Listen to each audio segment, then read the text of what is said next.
ವಿಜಯಪುರ ಜಿಲ್ಲೆಯ ದೇವರಹಿಪ್ಪರಗಿ ಪಟ್ಟಣದಲ್ಲಿ ಶಾಸಕರ ಅನುದಾನದಲ್ಲಿ ಪಟ್ಟಣದ ಪೊಲೀಸ್ ಠಾಣೆಗೆ ನೂತನ ಬೊಲೆರೋ ವಾಹನವನ್ನು ಪಿಎಸ್ಐ ಬಸವರಾಜ ತಿಪ್ಪರಡ್ಡಿ ಅವರಿಗೆ ಶಾಸಕ ರಾಜಗೌಡ ಪಾಟೀಲ ಕುದುರೆ ಸಾಲವಾಡಗಿ ವಿತರಿಸಿದರು. ಪಟ್ಟಣದ ಪ್ರವಾಸಿ ಮಂದಿರದ ಬಳಿ ಬುಧವಾರದಂದು ವಾಹನ ವಿತರಣೆ ಮಾಡಿ ಮಾತನಾಡಿದ ಅವರು, ಪೊಲೀಸ್ ಠಾಣೆಗೆ ವಾಹನಗಳ ಅವಶ್ಯಕತೆ ಇದೆ. ಪಟ್ಟಣದ ಕೇಂದ್ರದಲ್ಲಿ ರಾಷ್ಟ್ರೀಯ ಹೆದ್ದಾರಿಯ ಹಾದು ಹೋಗುವ ಕಾರಣ ವಾಹನಗಳ ದಟ್ಟಣೆಯನ್ನು ನಿಭಾಯಿಸಲು ಹಾಗೂ ಪೊಲೀಸ್ ಠಾಣೆ ಹೆಚ್ಚು ಜನಸ್ನೇಹಿಯಾಗಲು ಬೇಕಾದ ಸೌಕರ್ಯಗಳನ್ನು ಒದಗಿಸಲಾಗುವುದು ಎಂದು ಹೇಳಿದರು.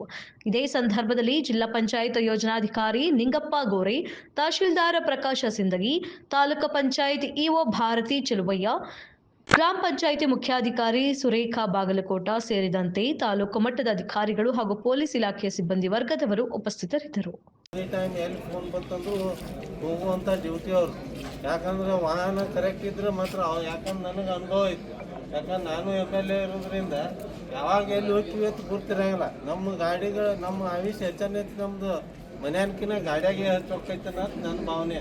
ಅದಕ್ಕೆ ನಮ್ಮ ಗಾಡಿಗಳು ಕರೆಕ್ಟ್ ಇದ್ರೆ ನಾವು ಎಲ್ಲರಿಗೆ ಕರೆಕ್ಟ್ ಟೈಮಿಗೆ ಏನೋ ಒಂದು ಸ್ವಲ್ಪ ನ್ಯಾಯ ಒದಗಿಸುವಂಥ ಕೆಲಸ ಆಗ್ತೈತೆ ಅನ್ನೋಂಥ ವಿಚಾರ ಇಟ್ಕೊಂಡು ಇದೇನು ದೊಡ್ಡ ಇದು ನನ್ನ ಡ್ಯೂಟಿ ಅದ, ನೀವು ಒಳ್ಳೆ ಕರ್ತವ್ಯನ ನಿರ್ವಹಿಸ್ತಾರ. ಅದೇ ರೀತಿ ತಿಪ್ಪಾರೆಡ್ಡಿ ಸರ್ ಭಾಳ ಸಣ್ಣ ಅದಾರ.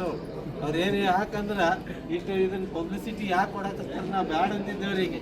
ಈಗ ಅಲ್ಲೇ SP ಅವರಿಗೆ ಹ್ಯಾಂಡ್ ಓವರ್ ಮಾಡ್ತೀನಿ, ನೀವು ತೊಗೊಂಡು ಹೋಗಂತಿದ್ದೆ. ಆದರೂ ಸಹಿತ ಅವ್ರು ನಾವು ದೇವ್ರಿಬ್ಬರಿ ಒಳಗೆ ಇದು ಮಾಡ್ತೀವಿ ಅನ್ನೋಂಥದ್ದು ಯಾಕೆ ಹೇಳಿದ್ರಂದ್ರೆ, ನಮಗೇನಂದ್ರೆ ಇವು ನನ್ನ ಮುಂದಿಟ್ಕೊಂಡು ಮತ್ತೊಂದು ಕ್ಷೇತ್ರದ ಶಾಸಕರು ಆ ಠಾಣೆಗೆ ಗಾಡಿ ಕೊಡ್ಲೇನಂತ ಉದ್ದೇಶ ಇಟ್ಕೊಂಡು ಇವತ್ತು ಈ ಕಾರ್ಯಕ್ರಮ ಮಾಡ್ಯಾನಂದ್ರೆ ತಪ್ಪಾಗ್ಲಿಕ್ಕೆ